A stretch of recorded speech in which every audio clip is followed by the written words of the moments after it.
So we are doing the soul or the heart of courage this morning, this Monday morning, the second day of February. It's creeping up on us so fast. And we're doing words that fit the acronym of courage. We've already completed C, O, and today we're on U. And the word that we're going to talk about and share our insights on and gain some thoughts around is understand. So the word understand, I looked up in the dictionary, which is what I always do to get ready for this, and some of the two synonyms that I thought were really appropriate for thinking of understand in terms of courage were compassion. So when we understand, we can practice compassion and appreciation. So I thought those were two words that there are others that we can talk about and you can bring up around the word um, understand, but those are some of them to know, to appreciate, to have compassion, to comprehend. Um, as a teacher, that was a big, big part of my purpose in teaching was to help kids comprehend what the world around them, to understand and comprehend, to it talks about grasping, like understanding. I think of my mom used to always say, "You're just grasping at straws," like if I was, I don't know, off on a tangent or something. But grasping for something, reaching for. So those are some of the synonyms for the word understand. And so I just like to kind of open that up. And how does that create an aura of courage in our lives if we practice those understanding, appreciation, comprehension, compassion? How does that help us to be more courageous? Because that's what we were talking about is courage. Um, I think many times people speak without understanding.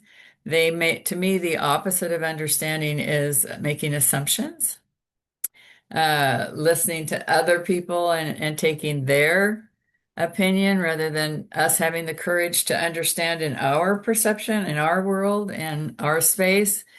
So I just think that courage definitely has a place in our lives when we practice understanding. So what do you think? I'm going to open it up to you and we'll get this discussion going.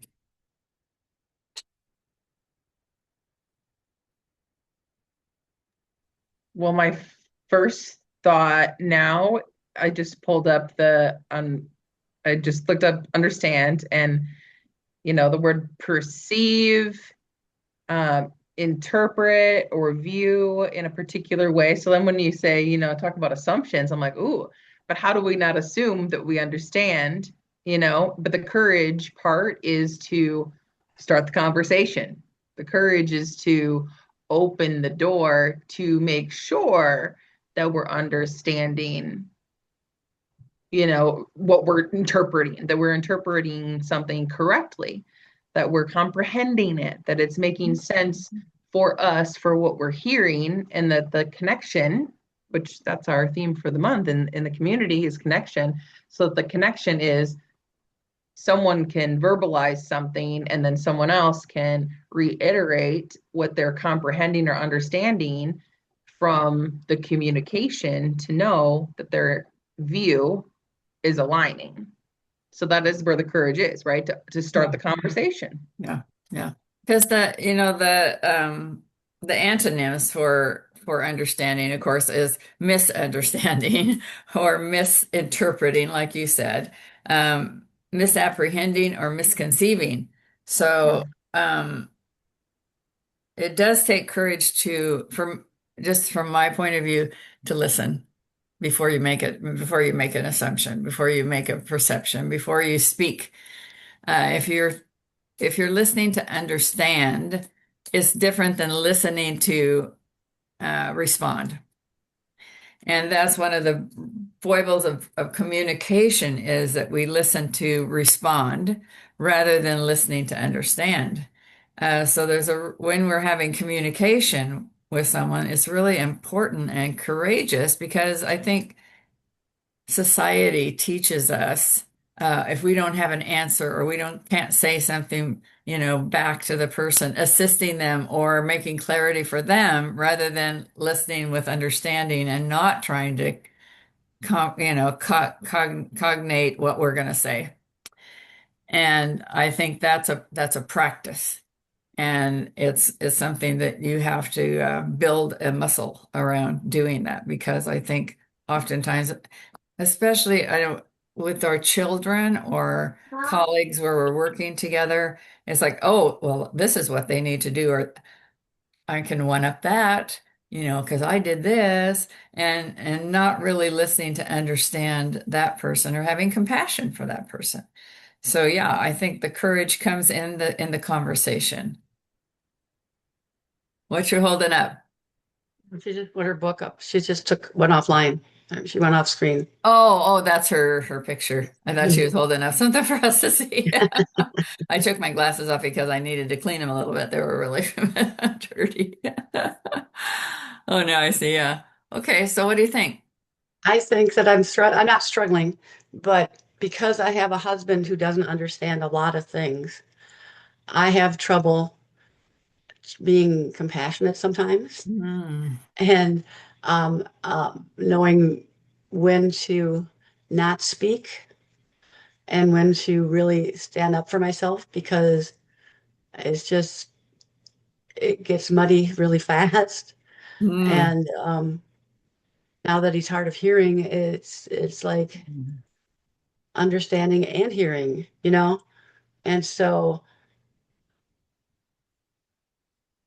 I don't feel very courageous about what I'm doing, but I, I'm I'm speaking to you and trying to understand where he's coming from, you know, and listening listening more. Yeah, But yeah. sometimes he's so far off track, I'm like, wait, I wasn't even talking about that. Let's, trying to redirect him back to what I'm trying to say. So a lot of Yeah. communication is not. Yeah, It's like yeah, for sure. just not. I How love, many, yeah, how many of us have had that experience? yeah, Yeah. right. I love that, Yeah. Carol. Like it does take courage. It's like the courage to to help to understand why or how what somebody else is going through when they don't understand, Mm. Yeah. right? I mean, that takes understanding. Yeah. Yeah. So the thing that was really showing up for me, Carol or Terry, when you were first talking about this is the idea of um, what are we understanding, and so there's the understanding of what the other person is saying. There's Mhm. understanding of a situation, and different perspectives on the situation. um, so I feel like it takes where the courage comes in is that at what point do we ever really fully understand? Mm. Because we're always growing. Our understanding of whatever the situation is always growing. Mhm. So Mhm. having the courage to also know that what you understand today might change tomorrow or with more information or facts or as the world changes. Absolutely. Yeah. Yeah. So it's like that's all courage to not just Yeah, get stuck in a zone it of is. this is what it is. I think we talked about this when we were on, I'm looking at my notes about being open-minded. I think Mm. understanding and comprehension go hand in hand with being open-minded and truly listening to understand. Because you're absolutely right. Things change constantly. And our understanding and knowledge changes all the time. New discoveries, things become more clear. Uh, and so flexibility, being willing to change, because it takes a lot of courage to change. It takes a lot of courage to admit maybe I didn't understand, right? It takes a Hmm. lot of courage to communicate with that kind of open mind and non-judgment. Hmm. You know, Yeah. and I think even like when you were talking about, teaching and helping kids comprehend, right? So just this morning when Jacob was, sitting here and checking in, and he will share these like random numbers. Like if I'll say, well, how big is that or something? And it'll be like, it's a 99, 80, 200, Yeah. or something like Yeah. that. So of course, clearly he is not comprehending what numbers really mean if that size, right? But then at the same time, when he says, and my 99, my last birthday will be 99. And then I immediately went to, okay, like, is he getting that like, because it's the last number before 100? Or is that a spiritual thing where he already knows 99, right? And that, like, what's my understanding and how open am I to what he is sharing and Mhm. watching for those other little nudges for me to better understand? Mhm. That's what was showing up for me. And I'm and in the past that would have never happened. Right. Yeah. Like, but it's like I'm learning how to be more courageous, and there's more possibilities than we can even understand. Yeah. Yeah. And a willingness to think in different ways, right? That's what, like, you're really seeing things with a different lens. And that takes courage to change our willingness to see the possibilities. And Yeah. and then not just see them, but think about them, so that you can build your knowledge and your comprehension and your compassion, really for your grandson. You probably feel that compassion as you uh, are willing to have the courage to think that way, right? To open your mind. Yeah. Mm-hmm. Yeah. Mm-hmm. Yeah, that's great. Yeah, that makes me think about adaptability too. The Mm. power of being adaptable. Yeah. That it literally is being able to make an adjustment because there's something new. There's new information, there's new conditions happening. And being adaptable is critical especially when we're thinking about courage, because we could have a tone be off, just a tone of how we say something, and then we get to adapt to how someone's now maybe responding to what they think is an attack on you know what we said, or so being adaptable and making those adjustments is where courage is so strong for me, because right, like a lot of times people avoid things because they don't want confrontation Right. and they just avoid it. And really it's the courage is to start it, but then also I guess maybe staying in that state of compassion and appreciation that we can have a discussion, or we can be curious and ask more questions to better understand, and the strength that it takes to do that and to hold it in a way that can maintain or also adapt along the path. Yeah. Yeah, for sure. Another word that's part of the definition, because I just went to a different dictionary there. We have so many choices, was interpret. Oh, I just dropped my phone. Is to interpret. And I think that's an interesting word, because that also, to me, denotes, well, how do I interpret something? Well, it's based on my experience, right? It's based on my experience, my sphere of influence, my environment. And again, are we willing to understand someone else's, where they're coming from, and try to understand their interpretation or perspective, which takes effort, takes effort and a willingness to be Mhm. tolerant and actually to be kind and loving, because you can get in situations where the interpretation is polar opposite of your interpretation. So how do you take that, have the courage to have that conversation and not become emotional or um, protective, but acknowledge the other person's perspective and agree that both perspectives are true for each person, but yet Mhm. interested to understand the other person's perspective. And that gets you into conversations that can really go deep and build relationships with people on tolerance and understanding. Yeah. I'm thinking about just how much I've been actively practicing my willingness to do this with my children. And Mm.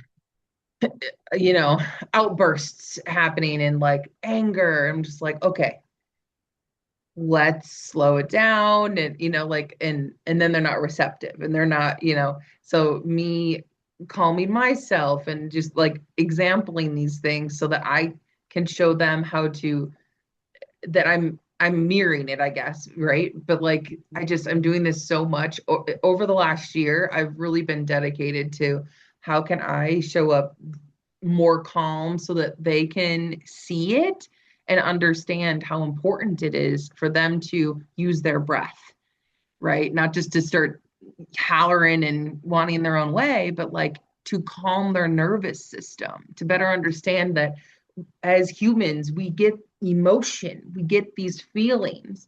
So just that's really understanding for me has really been around that being I'm learning more about it. I'm teaching it at the same time.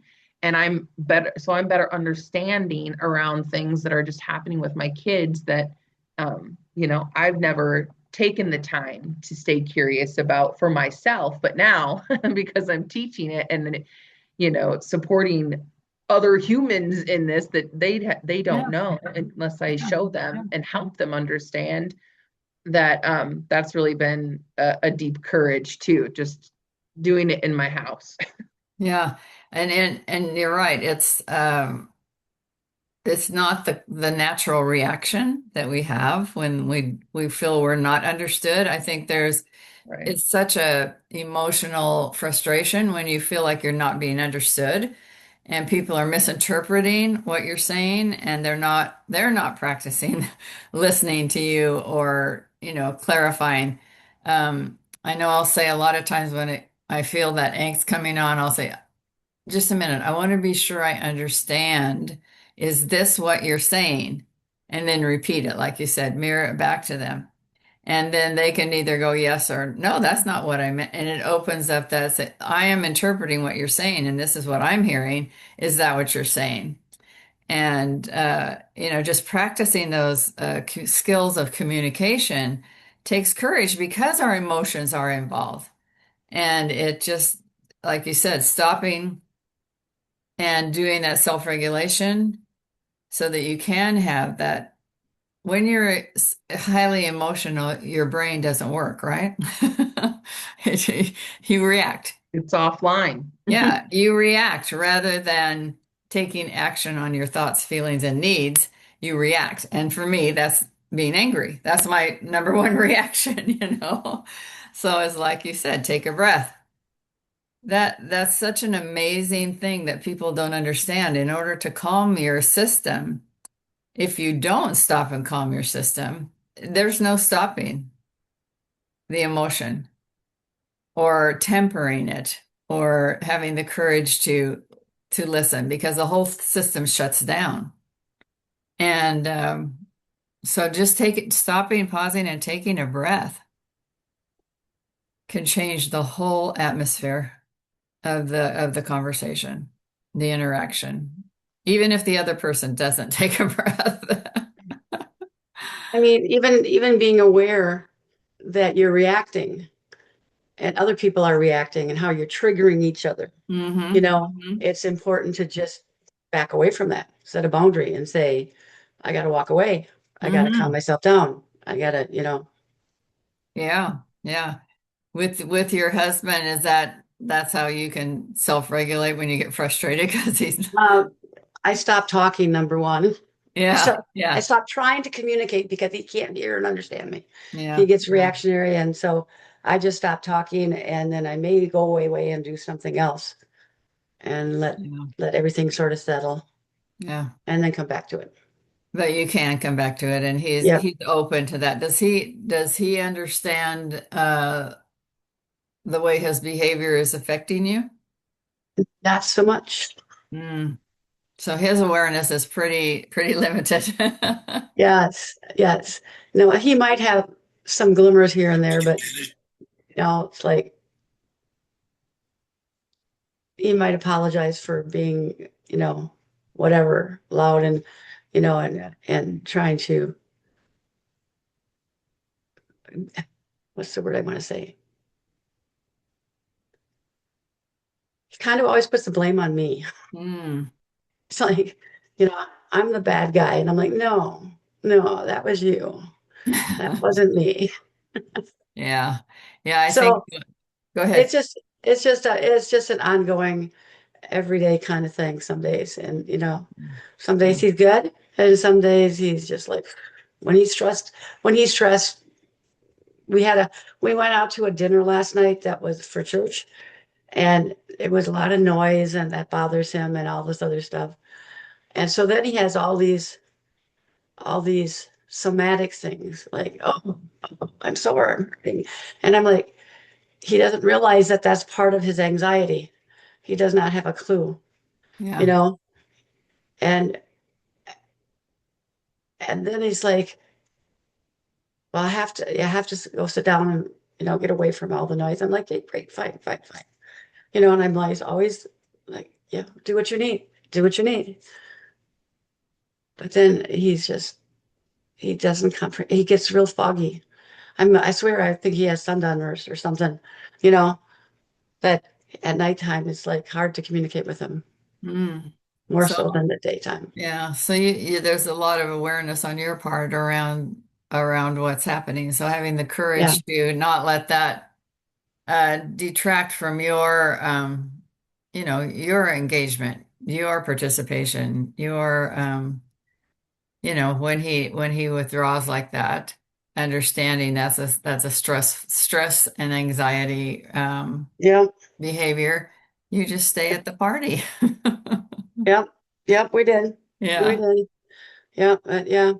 We're a work in progress. Yeah, we It's all only, are. We it's all only been are. 30, it's only Yeah. been 36 years. I mean, it's like, I come on. know. I know. Yeah. Yeah, for sure. Yeah. Yeah, my kids are all except two of them are in their 50s, and it's like we've been working on this a long time. And the more courage I have to meet my needs and try and understand that they're trying to meet their needs, it's not that they're really there's something underneath that behavior, and trying to have the courage to talk in a way that we can communicate and get to that why rather Yeah. than just reacting, you Yeah. know. And that's a practice every day that I'm talking to my kids. Yeah, I just remembered that I had this conversation probably like 3 months ago, and I said we were going to do some conversations and dialoguing and stuff like that. And I'm like, I guess I better get back at that. I'm like, Yeah, I just started yeah, in my head. I'm like, okay, Carol, start having conversation with the man. yeah. Yeah, yeah. Well, I know I'm And I'm I'm losing my hearing. It's getting worse consistently, and I know that that's frustrating to my children. And I just say, I couldn't hear you. Instead of trying to pretend I've heard everything they said, I've gotten to where I have the courage to say, I didn't hear what you said. And then they don't get angry at me because I've told them, I need them. I don't say talk louder, but they know now that I couldn't hear them because sometimes I'll react in a way that's not appropriate to what they said because I didn't hear what they said.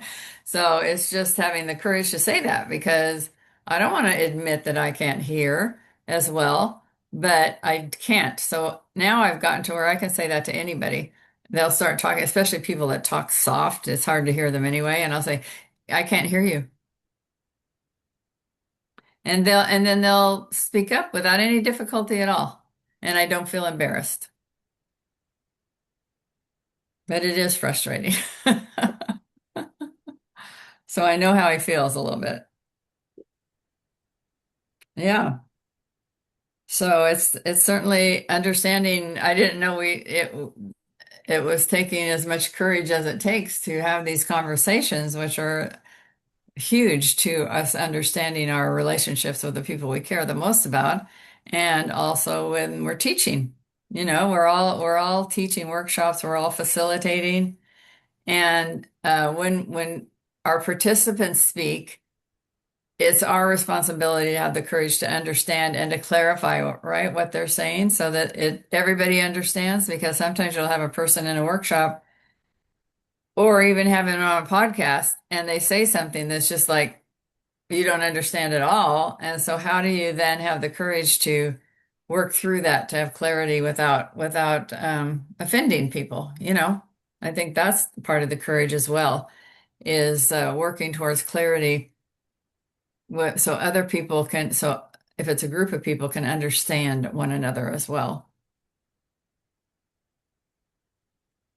I would say that that's my biggest struggle, or that has been my biggest challenge has been, the way that I might say it, right? The understanding that sometimes I mean, a lot of times I say what's on my mind. Mm-hmm. So when I'm like, what? What? Like even the way I say what, right? It could be like, oh, what? Or it can be what? And have attitude, right? So Yeah, yeah. that's one of my biggest challenges, especially with my family, right? Like they know my attitude. So even when I'm not giving them attitude, they feel like I'm giving them attitude, I think, because they're Mm-hmm. so Mm-hmm. accustomed to the tones. Mm-hmm. But like right when even when we're in the vehicle and we're going through our having the kids say their affirmations and what they're celebrating for the day and getting them set mentally, like even if they're talking very softly and we can't hear them and someone says, "Can you speak up? Like I can't hear you." Like a lot of times they're offended, like, "Oh, they're just not listening." Mm-hmm. It's that getting to the point of, you know, not reacting when other people aren't understanding or are asking for more clarification, that it's not about an attack on Yeah, yeah. you, but it's for them to better understand or hear so that they can listen to what you're saying. But that's a big challenge that we've had, because I've had it. So, right, like naturally now it's a challenge in my household. Yeah. And I think sometimes the courageous act is to, like Carol had indicated, is to walk away from the conversation. We Mhm. can't, there are some conversations, some individuals that we're communicating with that understanding is not going to occur at that moment in time or in that particular discussion. And just saying, thank you for this was really enlightening. Let's come back to this another time. That takes courage too, because we want closure, right? Your brain wants closure. It wants it to make sense. That's what the brain does. And it does it automatically, no matter what we do. It wants to tie stuff together and make sense. So sometimes we'll belabor a conversation beyond comprehension. And then it turns into conflict, right? So having the courage to know the difference and to have a plan, a way to, with respect and tolerance, to end the conversation. That takes a lot of courage too. So that the the avenue or the environment for communication isn't stopped. And it takes more effort than ever to come back to it, but respectfully ending that conversation courageously because it's not going anywhere. And you can see it's going to end up in conflict or hurt feelings or, one person feeling disrespected or marginalized. And then just somehow having a plan, having the language ready to go, like this has been so helpful to hear your point of view. Can we take a break and talk about this another time? I'm tired, or whatever you're going to say so that you express your need, but you express your respect and keep it open. And that takes courage when your emotions are rising and you recognize this is not going anywhere, and you're not the only person controlling the situation, right? You're just controlling what you do and what you say and how you react. The other person is they're controlling theirs. So I think that takes a lot of courage to do that in a way that keeps the communication open. I mean, it's easy enough to say, I'm done, you know. Well, that's what I was just thinking too, Terry, is the other challenge is that we've gotten really good at walking away, right? And not having the conversation. So I'm reflecting too on how I have been successful in working on this and my willingness to have these conversations over the last year. And I'm recognizing in the car and at bedtime when I'm like snuggling with the kids, and then I bring up when we're all calm, when they're, nobody's charged up with the emotions, and it's settled and we're regulated. And then I bring up the conversation and I can see that is when it has been successful, that I can see a pattern start to shift. It takes a lot, but I can see and feel how like my middle child will get it when I'm laying in bed having a discussion about his outbursts and how it made other people feel and like what we can do instead versus trying to make an adjustment in the moment when he's not having it, Yeah, right? That kind of thing. And the yeah, car rides, those are good too because nobody can run away. yeah, yeah. Well, and I think it just takes an additional amount of courage to check your words, anticipate the reaction, and then be able to have that flow in a more productive way, you know, and still end the conversation and say, we'll get back to this later, but do it in a way that, oh, mom finally got mad, or well, I won I won that battle, she just quit, and and that takes the courage to pre-plan, to think, to have a set of statements, language that you can use that works for you, that gives you that opportunity to deflect the emotions and calm down. Yeah. Kelly, I want to welcome you coming in. We're glad you're here with us. We're talking about uh, we're on the U of courage, and we're talking about understanding. So where our conversation is going, and how courage plays a part in understanding. So we welcome your participation with us, and would you share a celebration with us real quick? Um, let's see, a celebration. Um, okay. Yesterday, um, Jay and I have been reading this book series together. We've finished the first book and we're reading the second book, and he's had a lot of homework lately. And so he took a break yesterday and the day before, and we read together. So that was really nice this weekend. Yeah, great. We'll celebrate that with you as well.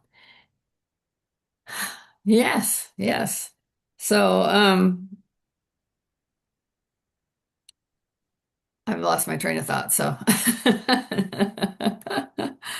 this has been a great discussion for me. We've still got a few minutes left before we stop, but I don't think I ever thought of courage being such a part of understanding, and that understanding is such a huge component of communication. I mean, I think that's what's really come out too, is as we've been talking, that understanding ourselves and our own needs, having the willingness to understand other people are acting out of their needs or reacting out of their needs. And how do we have a conversation that is productive, and that meets our needs and their needs in terms of communicating. And what a big part emotions have in keeping us from being courageous, throwing us into reaction instead of thoughtful uh, understanding. Yeah, those are the two things that have come out for me with all your good input. Yeah, I don't know what you guys have been talking about, but the first thing that came to mind for me is having the courage to speak up. And have someone understand what's going on with me. Because a lot of the times I just keep quiet and don't say anything. And understanding, though, that they're most likely not going to understand um, or even respond. Um, you know, understanding how they process. And so not getting, um, mad or let my fear make up stuff, um, around, um, their reaction to me speaking up. But just having the courage to speak up and not be silent. But Yeah. I think when it comes to communication, a lot of the time for me, it's understanding how the other person communicates, um, and going about communicating with them in ways that best suits the way that they like to get information. Mhm. And also understanding that I can talk about something longer than someone else. So, we all have like certain levels of taking in information and how much we can take in before we're like, okay, that's it.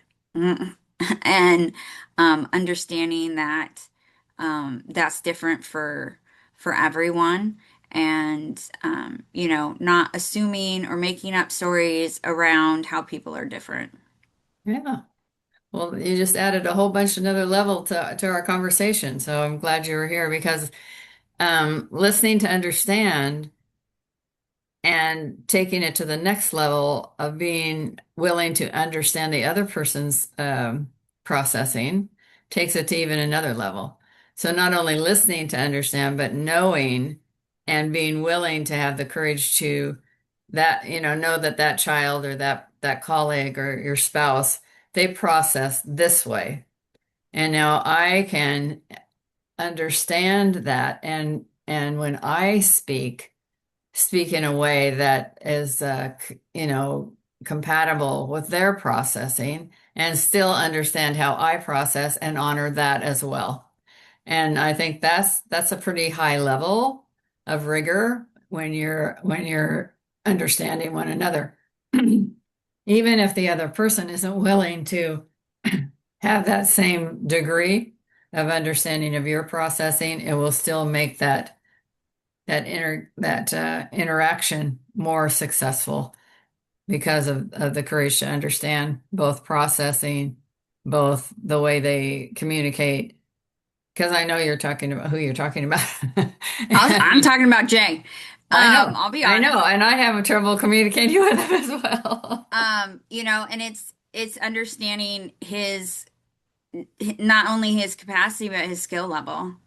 And even talking with the kids, understanding that I'm gonna need to talk to Griffin, who is 9, differently than how I'm gonna talk to Arisa, who is 21.